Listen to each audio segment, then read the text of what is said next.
Hi, everybody, and welcome back to yet another cracking edition of the Matt Brown Show. This is the Secrets of Fail series, where we're talking to innovators, entrepreneurs, and CEOs all about, the things that didn't work out so well for them and their epic business blunders. And with us in the hot seat today is the CEO of ICON. It's icon4x4.com. And his name is none other than Jonathan Ward. Jonathan, welcome to the show. Cheers. Thank you, Matt. Happy to be here, sir. Yeah, man. It's great to have you here, brother. So you're doing some cool stuff in the automotive industry, but I don't want to take your thunder away from you. What are you up to over there? The shortest elevator pitch is that we are focused on revisiting transportation history in a modern context. So if we were only going to the second floor, I'd stop right there. If we're going to the penthouse, I'd say, I love traditional automotive design. The continuity and the vision and the language is so consistent, and it's so sorely missing from modern focus group, Wall Street priority, volume-driven, disposable transportation. But I found that I lacked the patience for what we could call the martyrdom of vintage. So 3 speeds, drum brakes, carburetors, the hell with all of that. So we really work to be loyal to the original design and utility principles of a particular vehicle, but then really evolve the engineering to really transcend it into something that's viable in the modern world. Mm-hmm. And you were saying you guys have been around for 9 years. How have you guys, have you been growing consistently over the 9 years? Where are you guys at? Yeah, we've been growing pretty much 2 digits nonstop annually. COVID threw us for a loop in that while we, oddly enough, considering we make nothing nobody needs, we're considered essential workers. We did stay operational the whole time. But as you've heard from many other founders, there was so much drama, be it with family issues or health, or people questioning their career path and lifestyle, or where they live and why they do what they do, that we lost a lot of key people. So that's probably our biggest challenge is struggling to keep the staff, especially when the skill sets demanded by what we do go against modern trends. I love the ICON range. It's ridiculous. It's so sweet. From the mind of a singular lunatic, for better or worse. Fuck, what engine is in that, the ICON range? The which one? The ICON. Well, we've got 3 production models, one based on the first gen Broncos, then 4 body styles based on the first generation Toyota Land Cruiser FJ40, and then the 47 to 53 Chevy pickups. I'm seriously in market for this. This is awesome. But we don't have time for me. We have time for the Secrets of Fail series. So, Jonathan, what is your story of fail for our audience around the world today?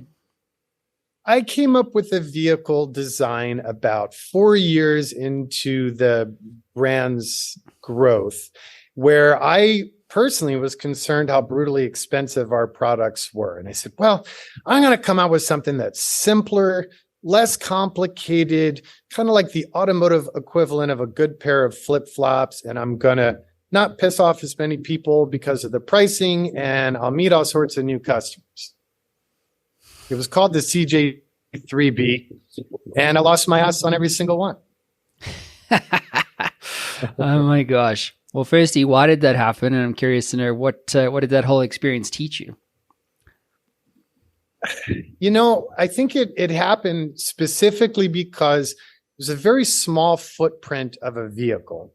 And I failed to anticipate how that would compound the re-engineering and the evolving of the chassis and mechanical systems, just because it is so much more difficult to cram it into that smaller platform. I was merely focused on the simplicity of that platform, reducing the parts content and cost, but I was wrong.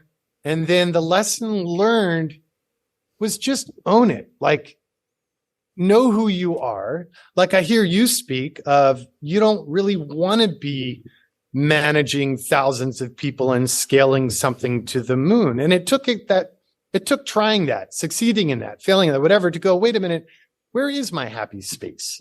So for me, for many years with our first brand, TLC, and with ICON, me and my wife run it together. And it was just run, put out the fires, keep everyone happy, tell the story, keep it growing, keep it rolling. But where do I want to be? And I realized, you know what? The price is what the price is. And it's not because I'm greedy or because I hired some focus group to tell me the most amount of money I could squeeze out of people. It's standard, viable, 30-point spread business. And at the end of the day, we're not that scalable. And I'm cool with that. I think we could be 3x, 4x what we are. But beyond that, I'd have to just blow up some core tenements. And, honestly, I'm super passionate about what I do, and that's why it works. And I've learned, like, I literally finally, I wish I'd done this years prior, but I wrote a list to which basically it had to be fuck no or hell yes to determine the path of what we're going to do next, or who we're going to work with, or what should we spend our time and attention on developing. And I think for a while I was just reacting. I needed sales. So sure, bring it on. I'll take it. Fine, let's go. And then now, Mickey Drexler, a wonderfully intelligent businessman and a dear friend, has always been sort of my one-man board and confidant. And even when we developed the concept for ICON, I went to Mickey and said, all right, here's what I want to do. But holy crap, I just built the first prototype on my own dime, and I don't know what to do. It's really costly, and I don't know, should I cut this corner? Should I simplify that? Should I go down the path that's already paved, with the vendor already makes a part that I felt was subpar, not the experience I wanted to create? And Mickey just said, look, if you build it, they will come.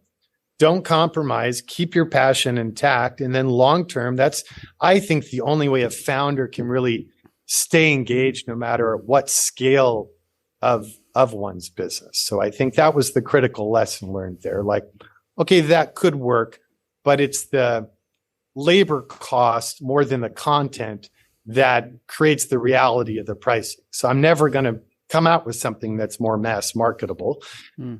Unless I do it through a collab or a license, but then that gets super dangerous, I think, especially in automotive, because very quickly it cuts your brand's legs off. Well, you mean Bugatti don't cut corners either, and they sell out every time. And I think there's a lot of, it's almost like an oxymoron. You think you need to scale to that level of, mass production, if you like Tesla or whatever, in order to, because you can, and maybe your ambition or you're hungry for that kind of suffering.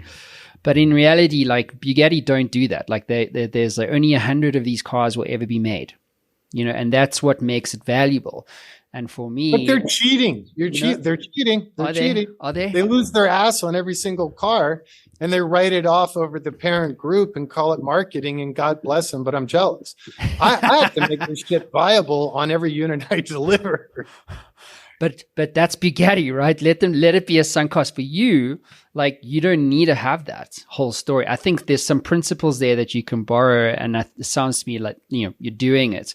And I don't know, when I first saw before this interview, I was checking out your YouTube channel, and everyone go have a look at the YouTube channel for ICON and that, and I was like, fuck, this is just such a cool business. Do you know what I mean? Like, if I could redo my life and I was engineering minded, which I'm not.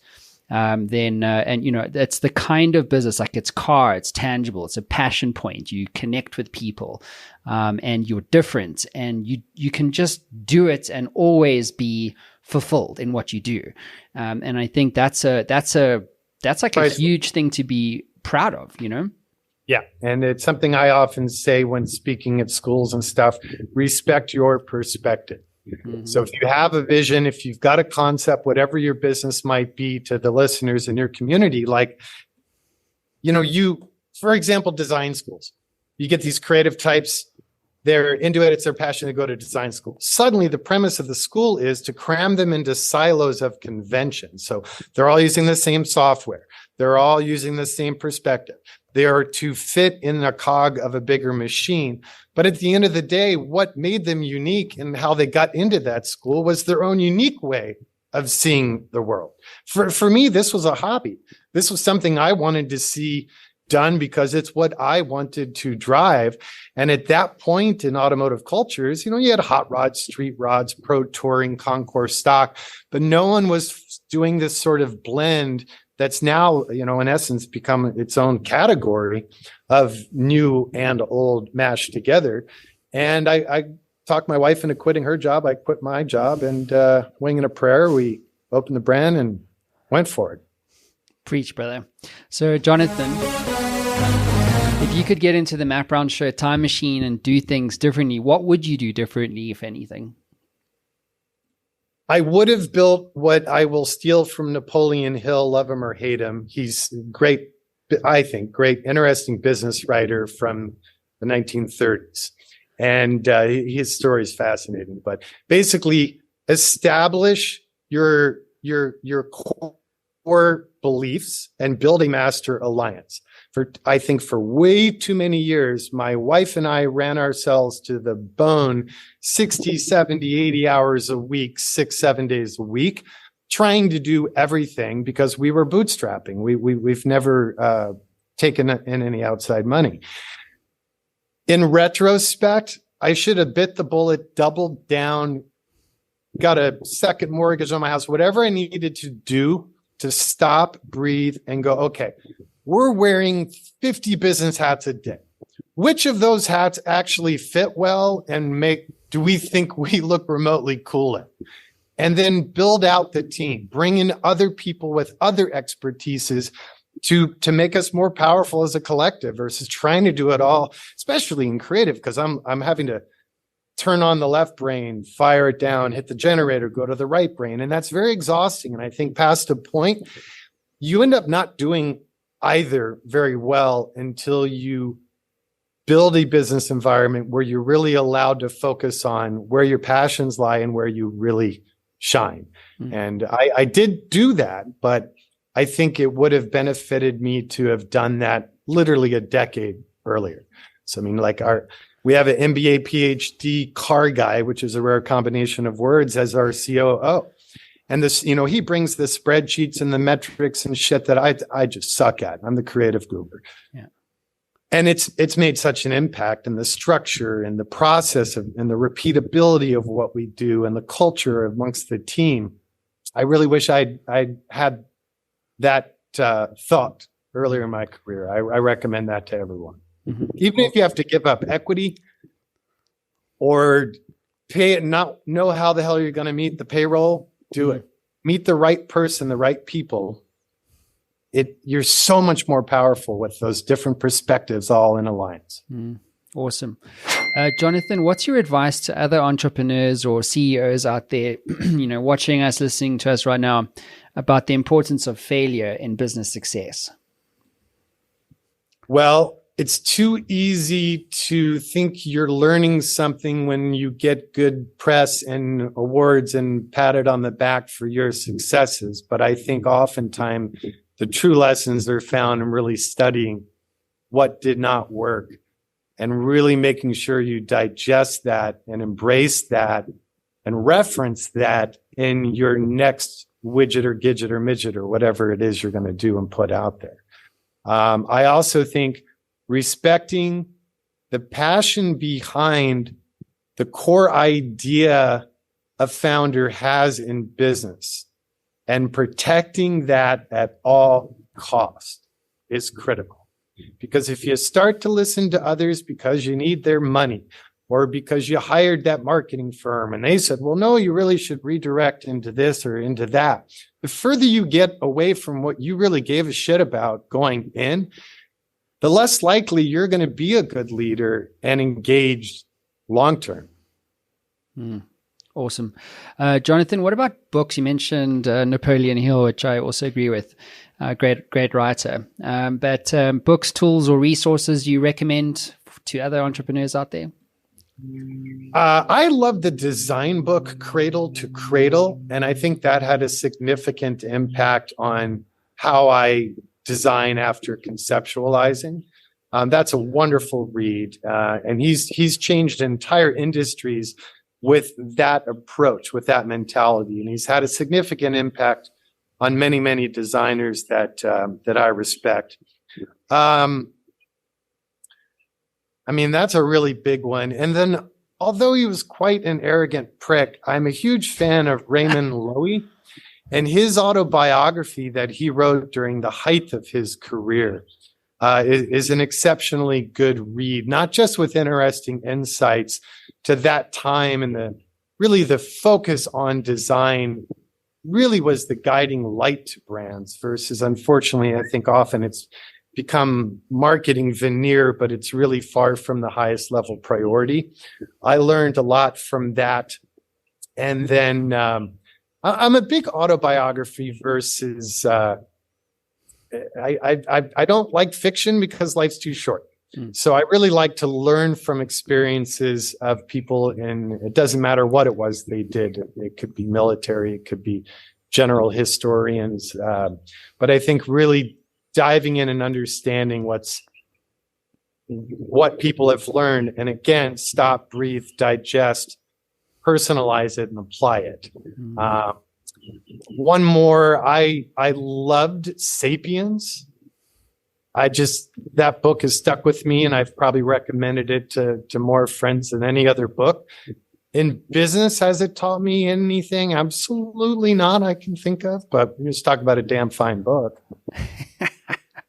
Well, Jonathan, love what you're doing. I definitely need to come out to California and spend some time with you. But unfortunately, that does conclude your time in the hot seat. Appreciate you for coming on to the show and lending your perspective. Great conversation. Stick around at the end here, but thanks for being on the show. Cheers. Thanks for having me, man. Cheers, everyone.